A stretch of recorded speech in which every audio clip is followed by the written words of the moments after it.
So I'm going to start by talking about pipes. Not this type of pipe, sadly, but this type of pipe. This porous, perforated, modest, leaky pipe. Now, I can sense that some of you might be thinking, gosh, pipes, maybe I should have stayed on that lunch break, but stick with me. This pipe, to me, is a radical technology, and it pretty much sums up everything I want to deal with today. I'm Tega Brain, I'm an artist and a water engineer, and my work responds to questions about how we design the technologies and the infrastructures that shape our interactions with environmental systems and also shape our perceptions of it. So for me, the pipes and the cables and the nuts and the bolts, the invisible infrastructures with which we live, are as much a part of culture as are the representations and images and narratives that we hold so dear. When we look at a pipe, we shouldn't just see it as a static tube. We should see it as this active element to the world, something that shapes how we live and how we design our societies. Of course, normal water pipes look something more like this. They're not designed to leak. They're designed to move water from one place to another.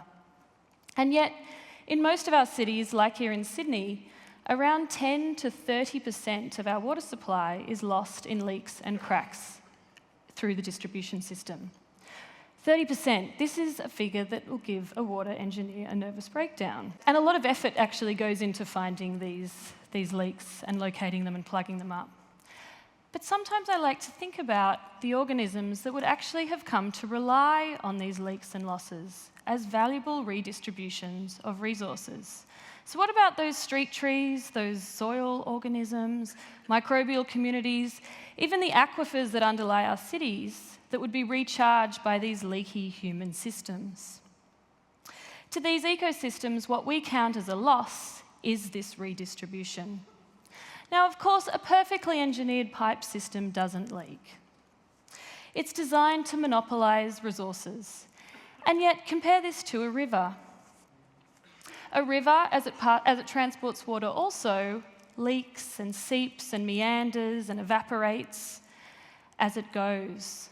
And this comparison between a river and a pipe shows us that a pipe, like all of our technologies, actively includes and excludes different organisms and different communities, sometimes even human communities. Technologies afford winners and losers. They embody perspectives. We only count a leak as a loss because we don't count those species that benefit from this redistribution. And this sort of shows us that we might need to shift our understanding of how interconnected we are. And this is the central idea to what many researchers are calling the Anthropocene. So the Anthropocene is what is being argued is a new geological era that we've entered, and one that's being defined by human impact on Earth. So this idea that humans have become an environmental force. And what this means is that we're having to throw out these old ideas that there's some separate wilderness far away from us, that the environment is somehow separate and that we're not connected to it. It demands that we understand that we're connected.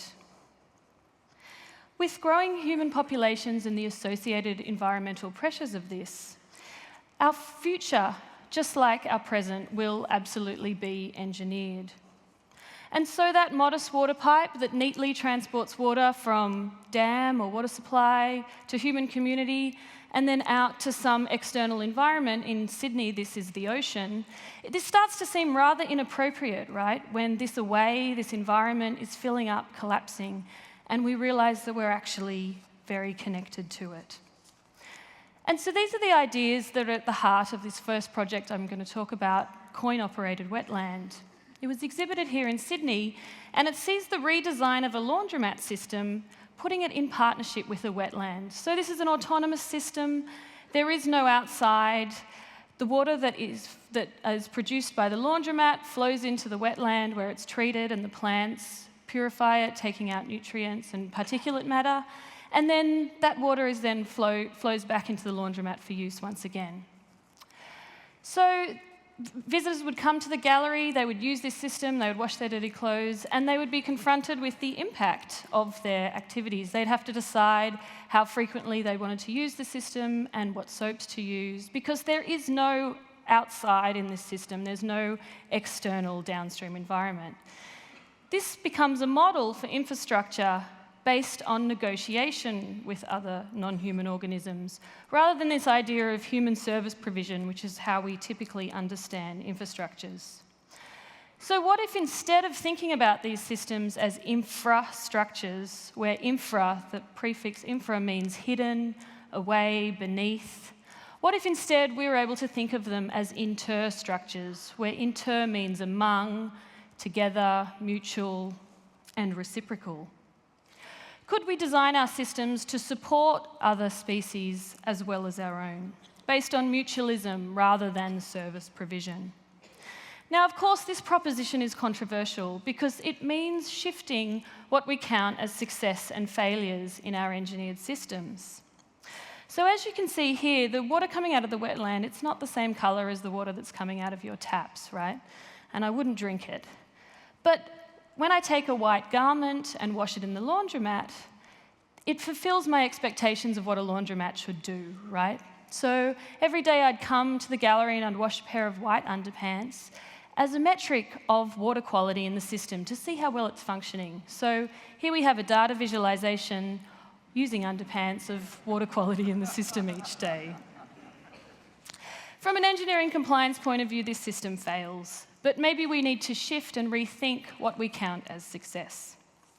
If the Anthropocene demands that we widen who is included in our engineering systems, just like a leaky pipe is something that accidentally services more than just human communities. Now, it's also important to remember that we too rely on leaky systems occasionally. Anyone who's needed internet access in a city and is perhaps clustered outside a cafe or a glass-fronted computer store because they have an open, leaky network can appreciate this. And so I'm fascinated by practices such as these that I and many other artists are undertaking, practices that are at the intersection between art and engineering. We take technologies and we apply them with weird, strange, naive agendas. And in doing so, we produce these parafunctional systems that kind of work, or they work really differently to what we'd expect, or sometimes they spectacularly fail. But in their misbehavior is poetic and sometimes beautiful and humorous, and shows us other ways that our technologies might be thought about. And this is a growing area of practice that I've been calling eccentric engineering. So eccentric engineering is creative work that engages with technical systems, but it reimagines and redesigns these systems based on unconventional criteria. So a system is eccentric when it reframes the problem and attempts a solution using unconventional or different criteria. Eccentric engineering attempts to decenter the human in how we assess success or failure. So maybe we need to count as a system to be successful when it includes more than just a human agenda. And so with this in mind, I want to share with you one more project of mine that embodies this eccentric approach.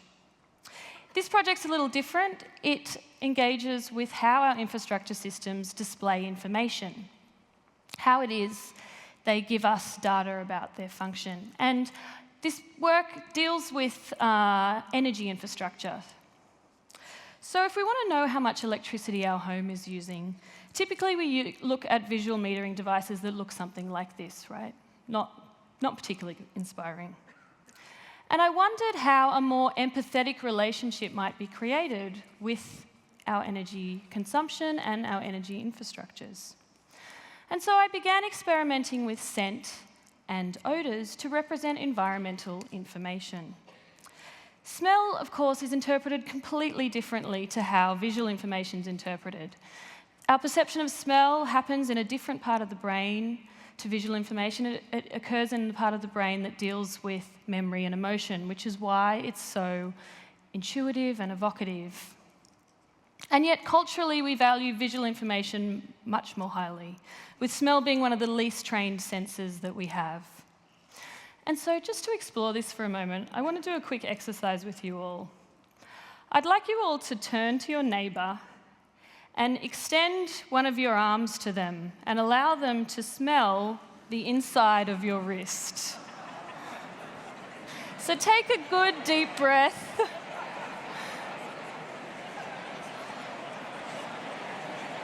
What does their skin smell like to you? Okay, and so apart from breaking a whole bunch of social conventions just now, the laughter and embarrassment that this causes shows us how intimate this way of perceiving is, right? This stream of information gives us clues about genetics, gender, health, perhaps even class, in a very different way to how we usually interpret our friends and our neighbours, which is visually, right? We eagerly deodorize the body, but perhaps we would choose our romantic partners very differently if we had access to this type of information initially rather than the visual impression, right? And so I was interested in how we might harness this perception to rethink our relationship with energy infrastructures. So imagine you're at home, you're doing the ironing, you're downloading 10 films from the internet, the air conditioning's on, you're cooking dinner, the oven's on, the lights are on, but all of a sudden your home is permeated by a burning smell and you spring into action. What is that? You need to find out. And it's this deeply ingrained response that we have to certain smells that I was particularly interested in. And so I created this work. It's called What the Frog's Nose Tells the Frog's Brain. And it's, as you might have guessed, it's an electricity meter that produces its information via a smell rather than visually. So it's about so large. And it measures the electricity use in a space, and when the use goes above a certain threshold, it releases an odour into the space. And I worked with a wonderful Sydney perfumer who developed a very smoky, acrid smell. Some people say it smelled like whiskey, others like burning plastic.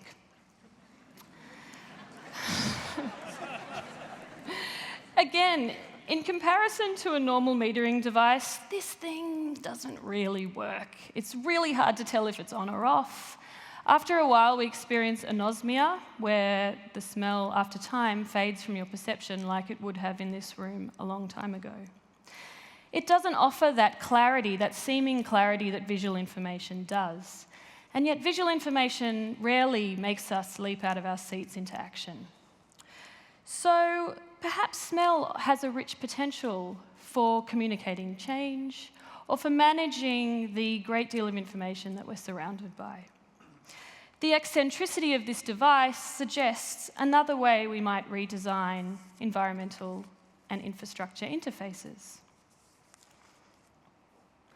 And so whether we like it or not, our future is going to be shaped by environmental phenomena like climate destabilization and species extinction.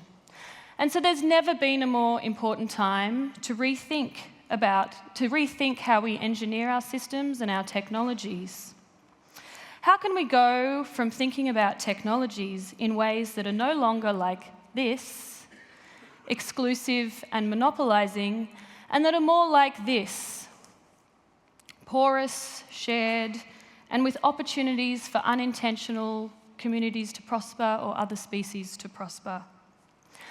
And through these experiments, I'm constantly coming back to this question of what happens when artists take up technologies and apply them to different agendas. What happens when artists work outside of the commercial and industrial spaces where technologies are usually developed and deployed?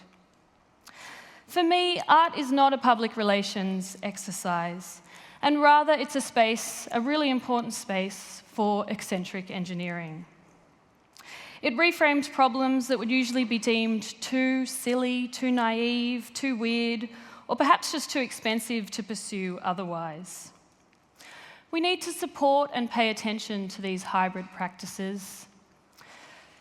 These hybrid practices that attempt to include our non-human partners, non-human systems and other species into our human systems, and that heighten our very weird and deep intimacy with the ecosystems that we're a part of.